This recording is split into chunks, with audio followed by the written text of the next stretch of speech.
अभी जस्ट मैंने डिस्कस किया टाइप ऑफ एनिमल टिश्यू के बारे में। टाइप ऑफ एनिमल टिश्यू में मैंने आपको बताया कि एनिमल टिश्यू के 4 टाइप्स हैं। फर्स्ट है आपका epithelial tissue, then muscular tissue, then connective और लास्ट आपका नर्वस टिश्यू।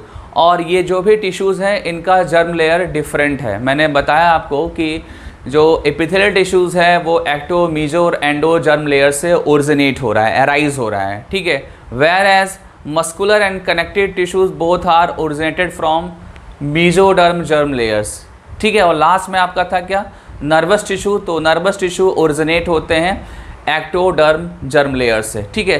तो इन सब का जो ओरिजिन है वो डिफरेंट है। और मैं आपको बता दूं कि ये जो भी टिश्यूज़ हैं इनका फंक्शन भी डिफरेंट आपको टॉपिक में मैं इनके फंक्शन भी डिस्कस करूंगा, ठीक है। तो अभी हम स्टार्ट करते हैं एपिथेलियल टिश्यू। एपिथेलियल टिश्यूज़ में सबसे जो पहला पॉइंट है वो ये है कि ये एक सिंपलेस्ट एनिमल टिश्यू है। ये क्या है, एक सिंपलेस्ट एनिमल टिश्यू है और ये कंटिन्यूअस शीट के फॉर्म में अरेंज होते हैं। इनके जो सेल्स होते हैं क्लोज होते हैं। क्लोज होने से क्या होता है, इंटरसेलुलर स्पेस नहीं होता है, और इंटरसेलुलर स्पेस नहीं होगा तो वहाँ पे इंटरसेलुलर सब्सटेंसेस भी नहीं होंगे, हैं भी तो लिटिल अमाउंट्स में हैं, ठीक है। ध्यान देना, जो भी आपका एपिथेलियल टिश्यू है वहाँ पे जो सेल्स की जो लेयर बनेंगी वो शीट की तरह होगी, एक कंटिन्यूअस शीट की तरह होगी। वहाँ पे सेल्स क्लोज होंगे, वहाँ पे सेल्स क्या होंगे, क्लोज होंगे, और सेल्स के बीच जो स्पेस जो होगा वो नहीं होगा, या होगा भी तो लिटिल स्पेस होगा, छोटा स्पेस होगा। और उस स्पेस में लिटिल अमाउंट्स में क्या हो सकते हैं, इंटरसेलुलर सब्सटेंस हो सकते हैं, बट इसके चांसेस कम है। यूजुअली जो है इंटरसेलुलर सब्सटेंस एब्सेंट होता है। क्या होता है, एब्सेंट होता है। तो ये चीज़ ध्यान देना होगा।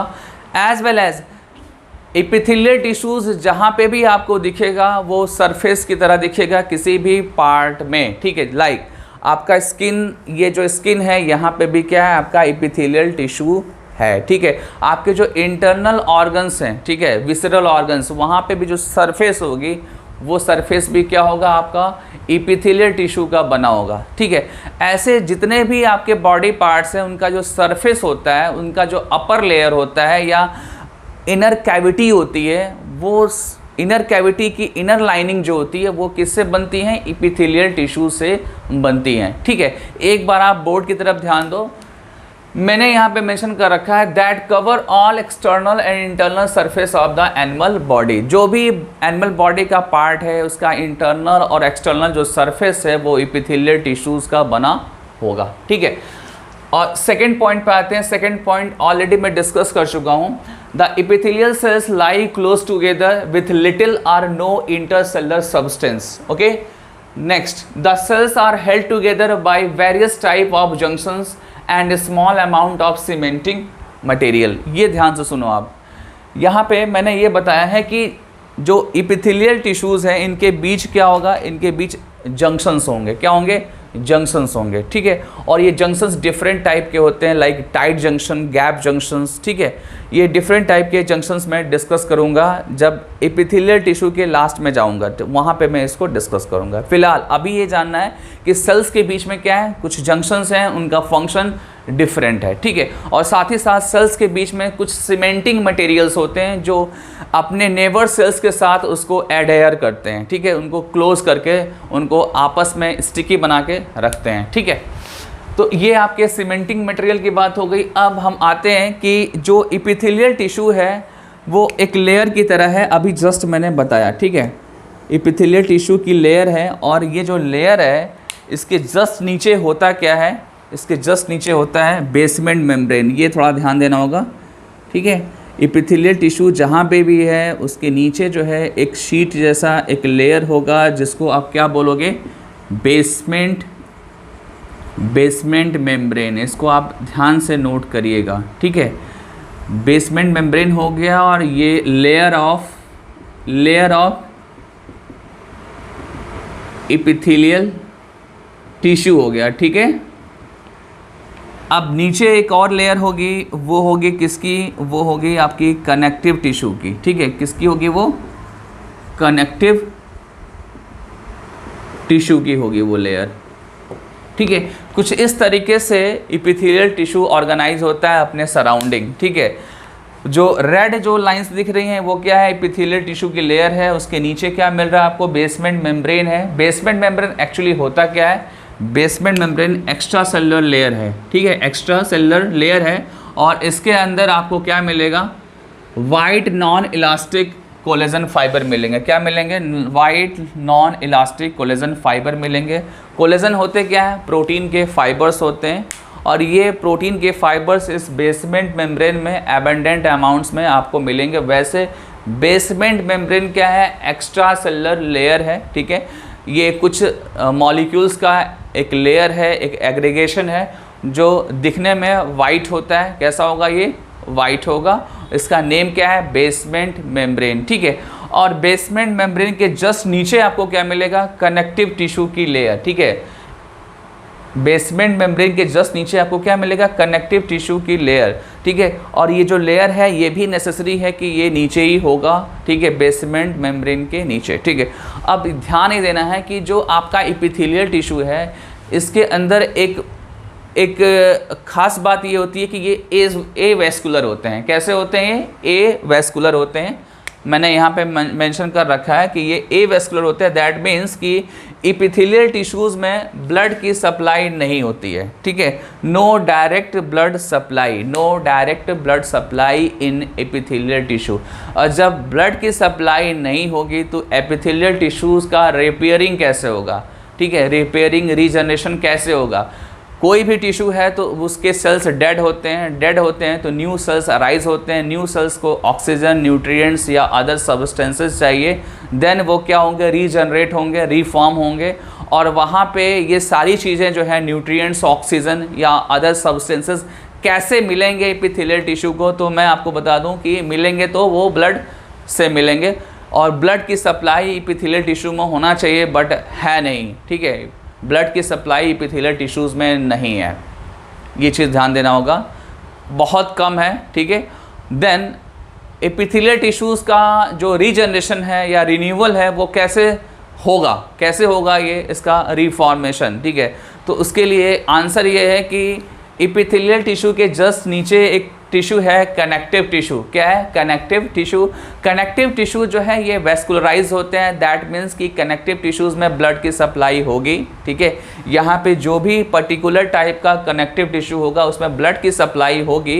दैट मीन्स कि वहाँ ब्लड वेसल्स होंगे और ब्लड वेसल्स से ब्लड जो है वो धीरे धीरे डिफ्यूज़ होके या ब्लड के न्यूट्रिएंट्स, आप बेटर होगा कि आप बोलें कि ब्लड के जो न्यूट्रिएंट्स या यूज़फुल मटेरियल गैसेस हैं वो धीरे धीरे डिफ्यूज़ करके जाएंगे टुवर्ड द एपिथेलियल टिश्यू, ठीक है। एक बार फिर से बोलता हूँ, कनेक्टिव टिश्यूज़ में ब्लड की सप्लाई है, वहाँ ब्लड अवेलेबल है और ब्लड के जो मेन जो कंस्टिट्यूएंट्स हैं जो चाहिए किसको, एपिथेलियल टिश्यू को चाहिए, वो धीरे धीरे डिफ्यूज़ करके, ठीक है, और वो पहुँचेंगे कहाँ पे, एपिथेलियल टिश्यू की तरफ पहुँचेंगे और बेसमेंट मेम्ब्रेन को क्रॉस करके, बेसमेंट मेम्ब्रेन को वो क्रॉस करके एपिथेलियल टिश्यूज़ में जाएंगे और वहाँ पे एपिथेलियल टिश्यूज़ के रिन्यूअल, रीजनरेशन या रिपेयरिंग के लिए वो हेल्प करेंगे, ठीक है। एक बार बोर्ड की तरफ ध्यान दीजिए, मैंने यहाँ पे मेंशन कर रखा है, this membrane connect the epithelial tissue to the underlying tissue. That means this membrane means यहाँ पे मैं बात कर रहा हूँ बेसमेंट मेम्ब्रेन की। बेसमेंट मेम्ब्रेन किससे कनेक्ट है, एक पर्टिकुलर अंडरलाइंग टिश्यू से, वो क्या है आपका कनेक्टिव टिश्यू है, ठीक है। नेक्स्ट पॉइंट है आपका epithelial tissue is generally avascular. That means कि नो डायरेक्ट ब्लड सप्लाई। तो जब ब्लड की सप्लाई नहीं होगी तो एक्चुअली जो मेन जो न्यूट्रिएंट्स है या कंपोनेंट है या गैसेस है वो कैसे जा रहे हैं, डिफ्यूज़ करके जा रहे हैं from connective tissue to the epithelial tissue, ठीक है। तो ये मैंने आपको एपिथेलियल टिश्यूज़ के बारे में बता दिया। एक बार मैं ओवरव्यू देता हूँ। एपिथेलियल टिश्यूज़ जहाँ पे भी होंगे वो सरफेस पे होंगे, वो इंटरनली हो या एक्सटर्नली हो, ठीक है। ये सिंगल लेयर के भी फॉर्म में होंगे या मल्टी लेयर के भी फॉर्म में हो सकते हैं। देन ये काफ़ी क्लोज होते हैं और क्लोज होते हैं तो इंटरसेलुलर जो सब्सटेंसेस होते हैं वो नहीं होते हैं या होंगे तो लिटिल अमाउंट्स में होंगे, ठीक है। देन आफ्टर उसके बाद मैं बताऊंगा कि जो एपिथेलियल सेल्स होते हैं इनके बीच में जंक्शंस होते हैं। जंक्शंस जो सेल्स के बीच कम्युनिकेशन का भी हेल्प करते हैं, सेल्स को अटैच भी करते हैं। इनके डिफरेंट फंक्शंस होते हैं। जंक्शंस को मैं बाद में डिस्कस करूंगा। एज वेल एज कुछ सीमेंटिंग मटेरियल भी होते हैं सेल्स के बीच में, जो सेल्स को स्टिकी या एडहेयर करके रखते हैं, ठीक है। देन मैंने ये बताया कि जब भी आपको एपिथेलियल टिश्यू मिलेगा उसके जस्ट नीचे जो है आपको क्या मिलेगा, बेसमेंट मेम्ब्रेन मिलेगा। बेसमेंट मेम्ब्रेन एक एक्स्ट्रा सेलुलर लेयर है जो वाइट कलर का होगा, और इसमें जो मेन फाइबर होगा वो कोलेजन फाइबर होगा। कोलेजन फाइबर एक प्रोटीन का फाइबर है, ठीक है। देन बेसमेंट मेम्ब्रेन के भी नीचे एक टिश्यू की लेयर है, दैट इज़ कनेक्टिव टिश्यू, और कनेक्टिव टिश्यू में ब्लड की सप्लाई होती है, और ब्लड की सप्लाई होगी तो वो ब्लड के जो मेन न्यूट्रिएंट्स हैं और कंपोनेंट्स हैं वो एपिथेलियल टिश्यू की तरफ डिफ्यूज़ करके प्रोवाइड करेंगे, ठीक है। तो ये आपका एपिथेलियल टिश्यू मैंने डिस्कस कर लिया। अब आते हैं टाइप ऑफ एपिथेलियल टिश्यू पे। टाइप ऑफ एपिथेलियल टिश्यूज़ में सबसे पहले हम डिस्कस करेंगे सिंपल और देन कंपाउंड। ये 2 टाइप्स के एपिथेलियल टिश्यू है, मैंने यहाँ पे मेंशन कर रखा है। Epithelial cells divided in 2 types, simple and compound. पहले हम सिंपल डिस्कस करेंगे, और सिंपल जब डिस्कस करेंगे तो वहाँ पे डिफरेंट क्राइटेरिया यूज़ करेंगे। सिंपल एपिथेलियल टिश्यू जब डिस्कस करेंगे तो वहाँ पे टिश्यूज़ को क्लासीफाई करने के लिए हम अलग अलग बेसिस लेंगे, उस बेसिस पे हम टिश्यू को क्लासीफाई करेंगे, एपिथेलियल टिश्यू को, ठीक है। एपिथेलियल टिश्यूज़ का इंट्रोडक्शन मैंने दे दिया। अब एपिथेलियल टिश्यू को क्लासीफाई कर लेते हैं। जब आप क्लासिफिकेशन करेंगे एपिथेलियल टिश्यू का तो आपको डिफरेंट बेसिस पे क्लासिफिकेशन करना होगा, और मैं एक बार कंप्लीट क्लासिफिकेशन कर दूंगा और देन हम सारे टिश्यूज़ को 1 बाय 1 डिस्कस करेंगे। जो भी आपके एपिथेलियल टिश्यूज़ में आपको टॉपिक यहाँ पे मिलेंगे वो सारे 1 बाय 1 हम डिस्कस करेंगे, बट एक बार हम पहले क्लासीफाई कर लें, उनकी लिस्टिंग एक बार कर लें, देन ये आगे हम कंटिन्यू करेंगे डिस्कशन, ठीक है। तो सबसे पहले मैं डिस्कस कर लूँ on the basis of layer, मतलब कि एपिथेलियल टिश्यूज़ में लेयर के बेसिस पे अगर आप क्लासीफिकेशन करें तो 2 हैं यहाँ पे टाइप। फर्स्ट क्या है आपका सिंपल एपिथेलियल टिश्यू, और सेकेंड आपका होगा कंपाउंड एपिथेलियल टिश्यू, ठीक है।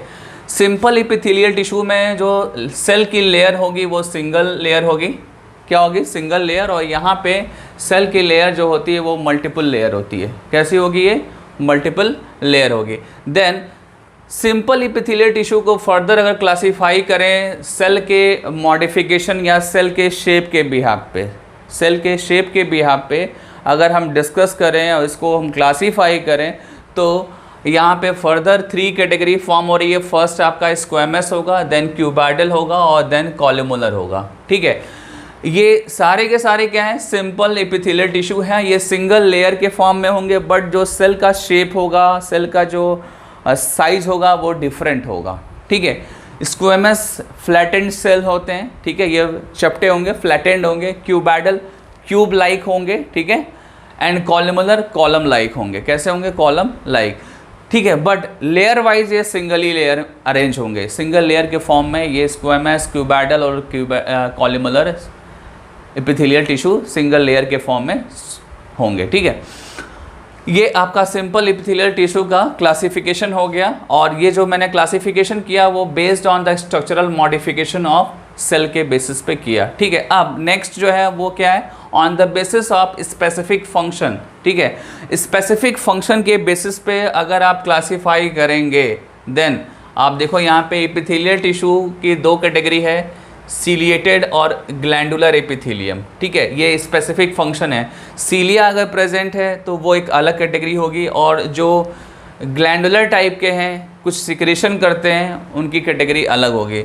तो पहले हम डिस्कस कर लेते हैं सीलिएटेड एपिथेलियम को। सीलिएटेड एपिथेलियम आपके 2 टाइप के होंगे। फर्स्ट होगा सीलिएटेड क्यूबाइडल होगा, मतलब क्यूब लाइक होगा बट उसमें सीलिया प्रेजेंट होगा। सेकेंड जो होगा वो होगा कॉलमुलर एपिथेलियम, बट उसमें सीलिया प्रेजेंट होगा। दैट्स वाई इसको क्या बोलेंगे आप, सीलिएटेड कॉलमुलर एपिथेलियम बोलेंगे, ठीक है।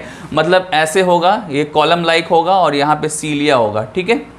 ये कैसा होगा आपका, क्यूब लाइक होगा बट यहाँ पे क्या होगा आपका, सीलिया होगा, ठीक है। देन सेकंड पे आते हैं। सेकंड आपका क्या है, ग्लैंडुलर एपिथेलियम, और ये ग्लैंडुलर एपिथेलियम का भी अपना एक स्पेसिफिक फंक्शन होता है, और इसके फर्दर जो है 2 कैटेगरी है, यूनिसेलर और मल्टीसेलर।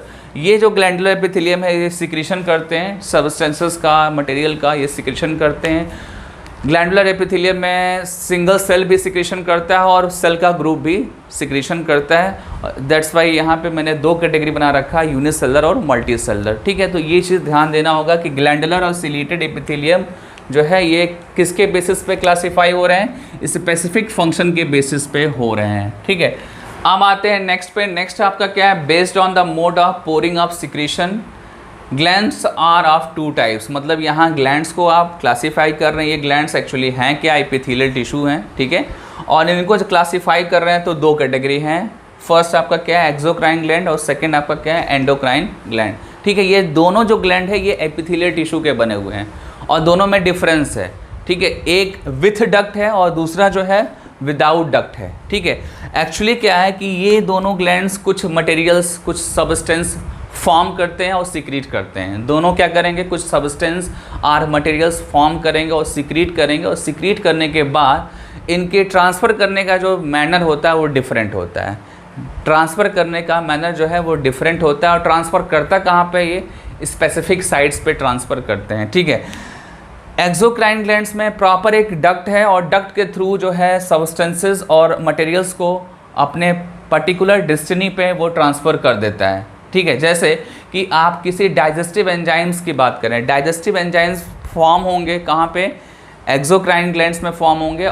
जब उनके एंजाइम्स को ट्रांसफ़र करना होगा तो वो डक्ट के थ्रू जो है डाइजेस्टिव ट्रैक्ट में वो ट्रांसफ़र कर देंगे, ठीक है। तो ये चीज़ आप ध्यान दीजिएगा कि एक्सोक्राइन जो होते हैं ये डक्ट के थ्रू अपने बनाए हुए मटेरियल्स को ट्रांसफ़र करते हैं। जब आप यहाँ पे डिस्कस करेंगे एंडोक्राइन ग्लैंड्स में, तो यहाँ पे ऐसा कुछ भी नहीं है, यहाँ डक्ट नहीं है, और डक्ट नहीं है तो यहाँ पे क्या होगा कि सिंपल क्या होगा, सिक्रीशन होगा, बट ये ब्लड के थ्रू जो है अपने सिक्रेटरी मटेरियल को एक जगह से दूसरे जगह ट्रांसफ़र करेंगे। जैसे कि हार्मोन्स, ठीक है, हार्मोन्स कहाँ पे होते हैं, ब्लड में होते हैं, और ब्लड के फ्लो के साथ वो बॉडी के डिफरेंट पार्ट में डिस्ट्रीब्यूट होते हैं, ठीक है। ब्लड ही उनका क्या है, एक मीडियम है ट्रांसपोर्ट करने का, यहाँ पे कोई अदर डक्ट नहीं होता है, ठीक है। तो जब आप एक्सोक्राइन की बात करेंगे तो यहाँ डाइजेस्टिव एंजाइम का एग्जाम्पल ले लेंगे आप, ठीक है।